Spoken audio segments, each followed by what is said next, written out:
Hello and welcome back to the channel here at the Danish Woodsman. Today we're going to take a look at an axe, more specifically the axe in front of you, which is the Wetterlings Outdoors axe. And what you see on the table here is what arrives in the package when you order the axe. So besides the axe you get this. Let's try to see if I can get it off. Which is a leather protector for the head for when you're not using the axe. And the quality of this is very good. The leather is kind of rough right here. It's not treated to be all smooth, but it feels very sturdy, and so do this strap. I haven't had any issues with this feeling like it's gonna break or something. So yeah, that's a nice little piece to come with the axe. And for the axe itself, for now we're just gonna talk a bit about it and give you an overview over the axe, and later we will go outside to do some testing, and then I will give you my final thoughts on it. But thirdly, let me talk you through the materials. Starting with the handle, which is made from wood, more specifically hickory wood, and I have found this handle to be very comfortable overall. As you can see, it's contoured down here and has this hook in the back to ensure good grip when you're swinging the axe. And the wood is also treated, so it's nice and smooth. And furthermore, it also has a lanyard hole here if you want to run a lanyard through there to ensure you don't drop the axe when you are chopping with it. And the most interesting part about the axe obviously is the head. The head is made from hand-forged steel from Sweden. You can see the Wetterlings stamp there, and this obviously means that when it's hand forged, that you'll get an axe, a totally unique axe, which nobody will have one like it, and I think that's a really nice feature. I think it's just kind of cool to know that you have something that's unique. The way they forged the head is in a very traditional way that leads all the way back to the 1600s. So yeah, it's made in a traditional manner. As I said, the head is made from Swedish steel, which is kind of hard to find information about, so I'll just talk out of my experience here. I have found it to be very tough, so it must have some sort of high rockableness. You can see I don't have any chipping or anything on the edge at all. And I also have found that the edge holding is very good. Actually, I haven't had to resharpen this axe, and I've had it for like 2 years. Obviously, edge retention doesn't mean that much on an axe, but still, it's nice that it holds a good edge. So let's talk about some of the features and some of the things that I have noticed using this axe. First off, one of the things that you notice immediately when you pick the axe up is the weight. It's quite a heavy axe actually, especially for the size of the axe. And the size, by the way, from top to end, it's 49 centimeters. And yeah, as I said, for the size, it feels really heavy, especially the head. Obviously, is the heaviest part. And if you compare it to a similar axe or a axe in similar size, made from with a hollow plastic handle or something, and a hollow head with only like this amount of actual metal in the blade, this one definitely feels very heavy, and that maybe turns some of you off or away for this axe. But I guess the increased weight also gives increased power when you're actually swinging the axe and using it. I found that I really could feel that extra power and weight helping me to split the wood when I was using this axe. Let's talk a bit about the handle. That's obviously important because that's where you'll hold the axe. As I said before, it's nice and contoured, so it has this swell here, and kind of balls out here, and then swells again against the head. And that means it's very nice to hold. I can hold it down here, and it's very comfortable. And I can scoop all the way up here for high grip to when I'm doing finer tasks and maybe more fine swings. You can see the back of the head, the hand forged part there. So yeah, that's very comfortable, and that's pretty much all I have to say about that. So I want to talk about one of the downsides of this axe also I have found.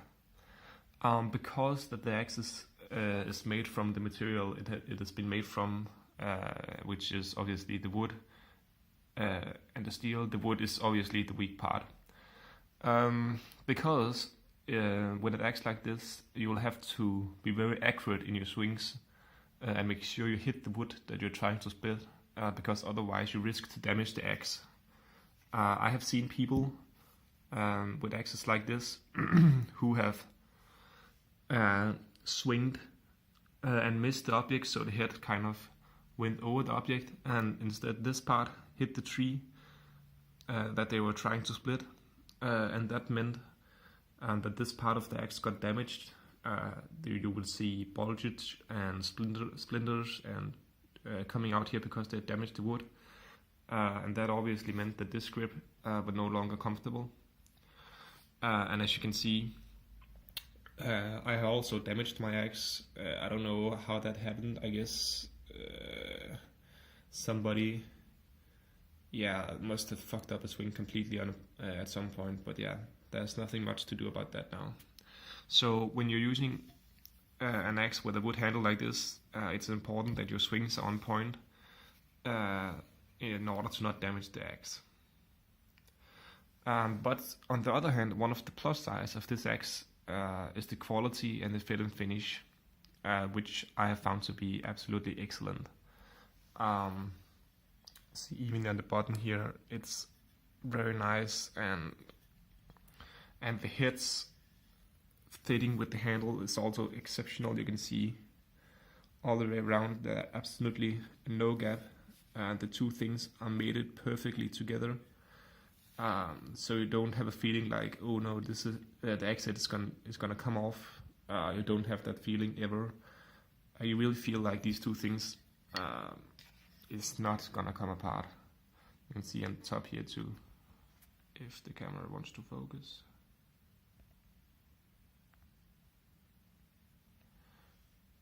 Nah, it's struggling a bit, but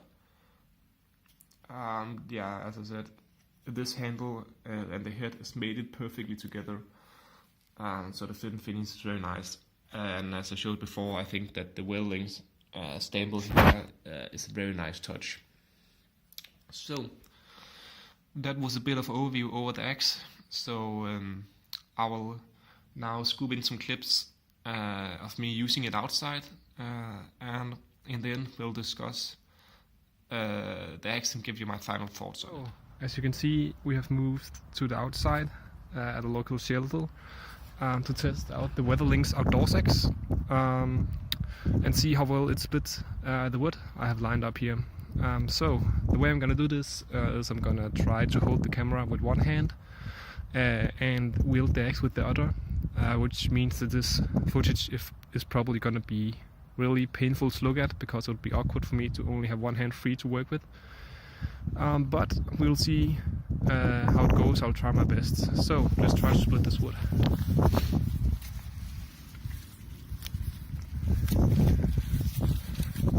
Let's take a swing.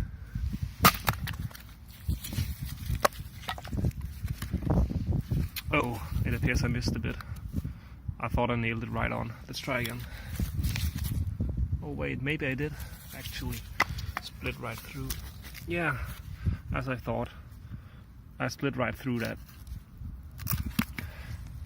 One swing, very nice. This is wood that you normally use to build constructions with. I think it may be some sort of pine, a very dry pine, so it's pretty hard wood, and it split it in pretty much one hit, which is very impressive. Let's try and line up another piece. This, as you can see, has been sawed and is probably some sort of devil wood which cannot be hit through, but let's try it anyways.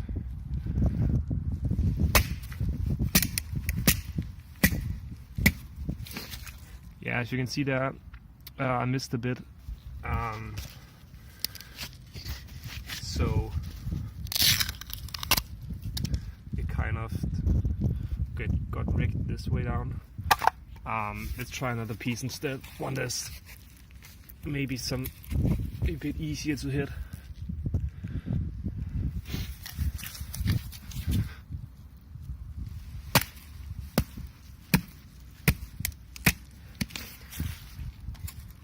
Yeah, that one got split right through.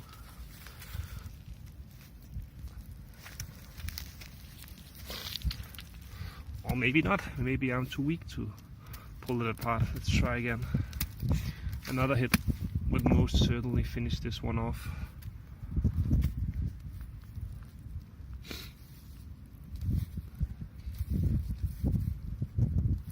If I can get the wood to stand up. Okay.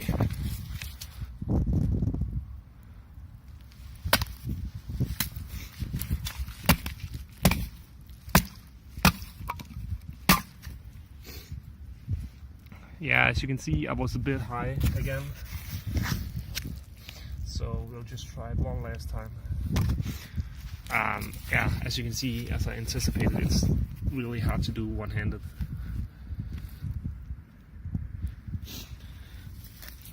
One last swing.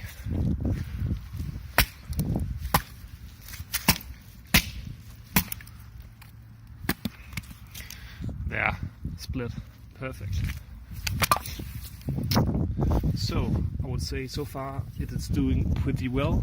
I'm probably gonna do the rest after splitting off camera, and then we'll get a little fire going and see and get some warm in my finger while we have the fire going off down here. Looking good, I guess. Maybe it will catch up in a minute, but in the meantime I have found, yeah, now it's really catching on, very nice. In the meantime I found this old worn out tree stump, which I thought we could do some more chopping on, because on this one we don't have to split it. I could just hit it as hard as I can, and I'll see how good the axe bites. So let's go ahead and do that.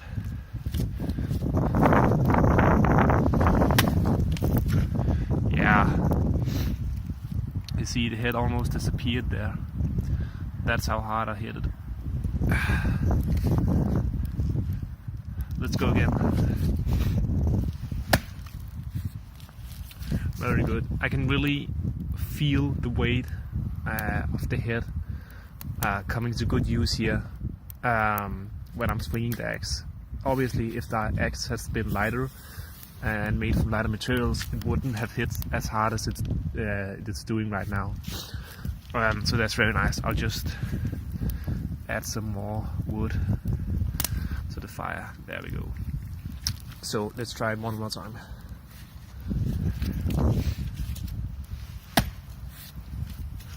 Yeah, very good again. Obviously, this wood is much softer than the wood we did first. It was the firewood, because it's so wet and molded. But still, it gives a good idea, and you will get the feeling that with a heavy, a bit heavier axe head like this one, you can really get some swinging power going. And as you can see, the fire is going off very nicely now. And if anybody was in doubt, the answer is no. I didn't have any trouble with splitting the rest of the wood down to smaller pieces, as you can see, with the axe. Some of it I did with the turning, which with the axe, obviously, to get the really small pieces to start the fire. And as you can see, this fire is smoking like I don't know what, and that is because it is really bad wood. It's really wet, so yeah, not really the best choice for making a fire, but we got it going, and that's the main thing. So if you scoot back here, I can give you my initial thoughts on how well the axe did. We'll just place it in a more scenic way for you guys. There we go. Yeah. This is obviously not the first trip I have had this axe with me, and in general I can say that I'm really happy with the performance it has shown so far. As you can see, we had no problem making a fire, which is probably the most essential thing that you'll use the axe for. So that's really nice. And now we'll go back inside, and I'll give you my final thoughts on the Wetterlings outdoors axe. I wandered for a bit and came to this dead end with this fence. So the hiking, which I was doing, I guess will end here and I'll have to turn back. But I also thought I would take the opportunity to show you how well this axe will do in cutting trees down. And again, I'll be holding the camera with one hand and trying to chop with the axe with the other. So let's see how that goes. There. So I thought to myself that this tree over here didn't really need these extra branches here, or yeah, parts of it to live well. So I guess we'll end those parts to ensure that all the energy goes to the main tree here. So let's see.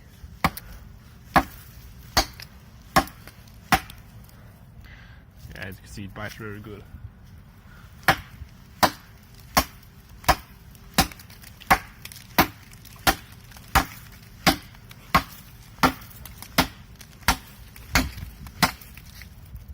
Very nice. As you can see, we are already almost through.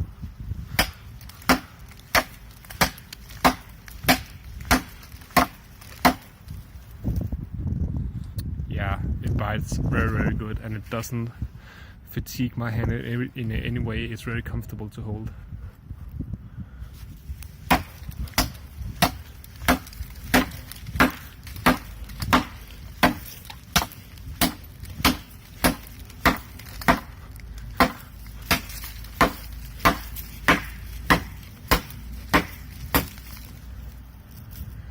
So let's try and feel it.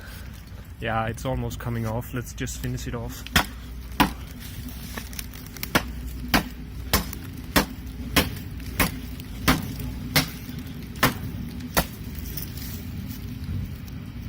Yeah, we are probably as close as we can get now. Let's just take a few more swings.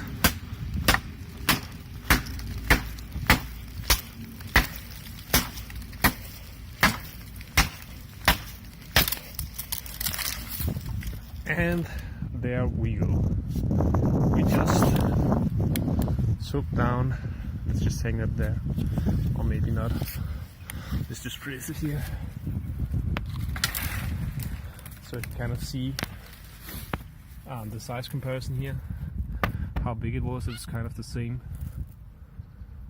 width as the head of the axe. As you can see, it took like what, one and a half of a minute to chop through that. So as you can see, it also the Wetterlings outdoors axe also does a very good job of chopping down small trees and branches. So let's get on with the video. So welcome back inside to give you my final thoughts on the Wetterlings Outdoors Axe. In general, I'm very happy with the performance of this axe. Maybe it didn't show so well in the video as I would like to, mainly because I had to use the axe with one hand and while holding the camera with the other, and while splitting wood. While I was splitting wood to the fire, it was only afterward that I found the big tree stump, which I could have used as a platform for splitting the smaller pieces of wood. But I guess that's life sometimes. Sometimes you're just unlucky. But as I said, I have had this axe with me on many trips, and I'm overall very happy with the performance of this axe. I will actually go as far as saying that no matter what sort of camping trip you're going on, this axe for the most part will cover your splitting tasks or your chopping tasks, unless you are going out and chopping down big trees. For any hiking trip, this axe will cover the need for chopping down trees and small trees and splitting wood easily.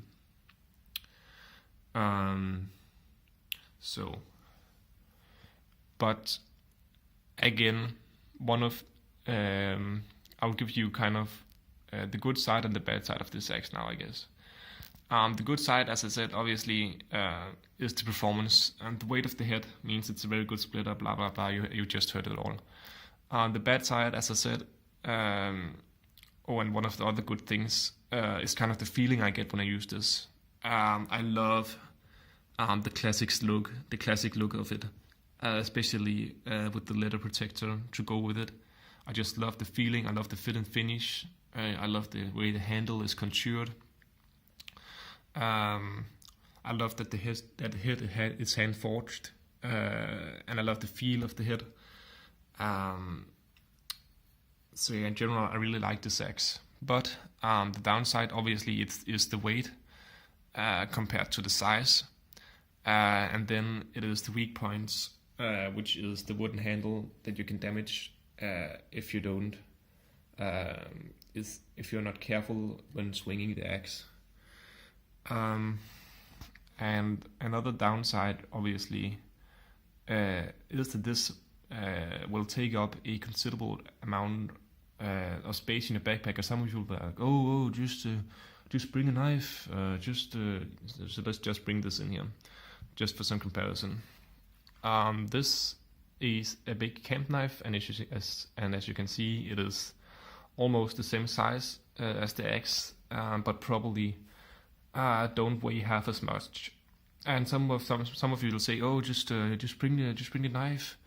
You can, because, and I'll give you that you could be right, because the knife can handle many of the same tasks as the axe. It can do light chopping, light to medium heavy chopping, but it's also very versatile because it can do a lot of other things, such as food prep, feather sticking, notching, trapping, and many other things.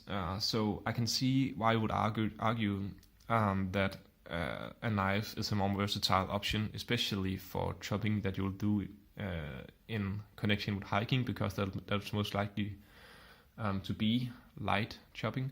But that's also why you have to be, or why you have to think about in which situation you'll be using the Wetterlings Outdoors Axe.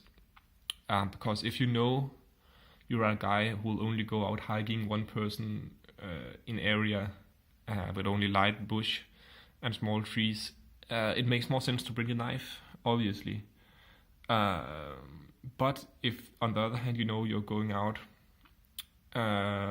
to kind of maybe improve your cooking skills, or going out to do some serious work in the woods, or going out for a longer period, or in a type of wood with only very tough tinder, it makes more sense to bring the axe. So it also, a big part of it, of choosing your gear, is being aware of the situation. And obviously I'm not, because I bought both of these, so I don't know what I'm doing. But anyway, I'll just move this out of the way again. To give you my final thoughts on the Wetterlings Outdoors axe, it is a very, very nice axe, with a classic look and a good feeling, but it's also heavy. But on the other hand, again, the heavy or the weight of the head, I really felt that it helped me to split the wood when I was out there using it. So this one, my final sentence on this axe will be: it's a classic, and it's very good, but also only for the ones who like the classic feeling. Whereas other people who like lightweight and not having to care about their axe as much, maybe should look elsewhere. This has been the Danish Woodsman, taking a look at the Wetterlings Outdoors axe. Thank you for watching, and I'll hope to see you in the next video. I have some very exciting stuff coming up. I have a new Bark River knife coming my way, so if you're interested in that, I suggest that you stay tuned for the next time. See you.